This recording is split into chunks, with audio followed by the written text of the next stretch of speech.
ಪರಮ ಪೂಜ್ಯರಿಗೆ ಭಕ್ತಿಪೂರ್ವಕ ನಮನಗಳನ್ನು ಸಲ್ಲಿಸುತ್ತಾ ವೇದಿಕೆಯಲ್ಲಿರುವ ಗಣ್ಯರಿಗೂ ಆಗಮಿಸಿರುವ ತಮ್ಮೆಲ್ಲರಿಗೂ ಸಹ ಸಂಜೆಯ ಶುಭ ವಂದನೆಗಳನ್ನು ಸಲ್ಲಿಸುತ್ತೇನೆ.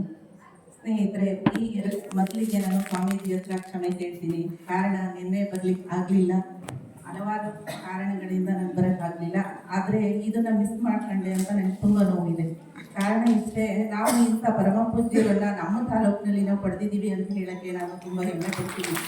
ಆದರೆ ದೂರದಿಂದ ನೀವೆಲ್ಲ ಬಂದಿದ್ದೀರಾ, ತುಂಬ ಸಂತೋಷ. ಆದರೆ ನಮ್ಮ ಹತ್ರದಲ್ಲಿರೋರು ಬರೋಕ್ಕೆ ಹಿಂದೆ ಮುಂದೆ ನೋಡ್ತಾರೆ. ಆದರೆ ನಾವು ಇಂಥವ್ರನ್ನ ಪಡೆದಿದ್ದೀವಿ, ಅವರು ಯಾರು ನಮ್ಮ ಬಗ್ಗೆ ನಮ್ಮ ಮನೆಯವರೇ ಹೆಚ್ಚು ಗಮನ ಕೊಡಲ್ಲ. ಎಷ್ಟೋ ಸರಿ ನಾವು ನೋಡ್ತೀವಿ.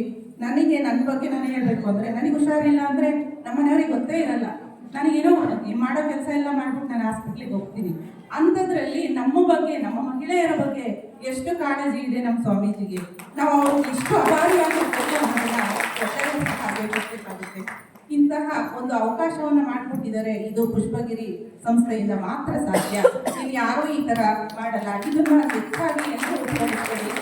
ನಾವು ಸಹ ಯಾವತ್ತೂ ಸಹ ಸ್ವಾಮೀಜಿ ಯಾವುದೇ ಒಂದು ಏನಕ್ಕೆ ಕೈ ಹಾಕಿದ್ರು ನಾವು ಅವರಿಗೆ ಬೆನ್ನೆಲುಬಾಗಿರ್ತೀವಿ ಅಂತ ಹೇಳ್ತಾ ನಾನು 2 ಮಾತನ್ನು ಮುಗಿಸ್ತೇನೆ.